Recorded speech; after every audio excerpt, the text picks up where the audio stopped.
విష్ణుప్రియ, పృథ్వీ వీళ్ళిద్దరైతే బయట కూడా కలుస్తున్నారు. బిగ్ బాస్ తర్వాత మనం కలవరు అనుకున్నాం, కానీ కలుస్తున్నారు.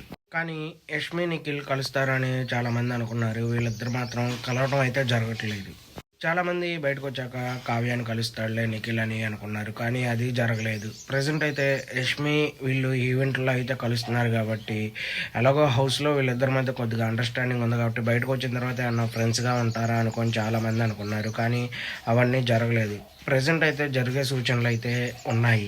ఎందుకంటే కావ్య ఇంకా కలవదు. ఇదైతే 100% నిఖిల్కి తెలుసు, నిఖిల్ ఫ్యాన్స్కి తెలుసు. కాబట్టి ఇంకా యష్మి గారితో ఉన్న ర్యాపోతో వాళ్ళు ఇప్పుడు ఈవెంట్స్లు కానీ షోలు కానీ వీటిల్లో కలిసి చేస్తూ ఉన్నారు.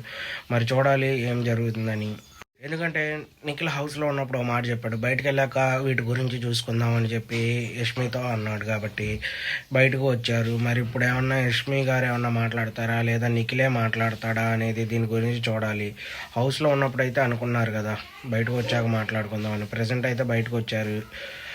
వాళ్ళకున్న టెన్షన్లు కూడా అన్నీ కొద్దిగా క్లియర్ అయ్యాయి. అదే బయటకు వచ్చాక నెగిటివ్ అయ్యారు. అదంతా ఇప్పుడు ఏమీ లేదు, అంతా నార్మల్ అయింది. ఎవరో దీని గురించి పట్టించుకోవట్లేదు. కాబట్టి చూడాలి ఏం జరుగుతుంది అనేది. నేను అనుకుంటాం పృథ్వీ, విష్ణుప్రియ కలిసిపోయారు కాబట్టి వీళ్ళు కూడా ఏమన్నా కలుస్తారా అని నేనైతే అనుకుంటున్నా. మీకేమనిపించిందో చెప్పండి. నాకైతే కలిస్తే బాగుండు అని అనిపిస్తుంది. చూద్దాం ఏం జరిగిద్దని. మన ఛానల్ సబ్స్క్రైబ్ మాత్రం చేసుకోండి ఫ్రెండ్స్ ప్లీజ్. మరిన్ని అప్డేట్స్ గురించి మరిన్ని మంచి వీడియోలతో మీ ముందుకు వస్తాను. Okay, subscribe my YouTube channel please.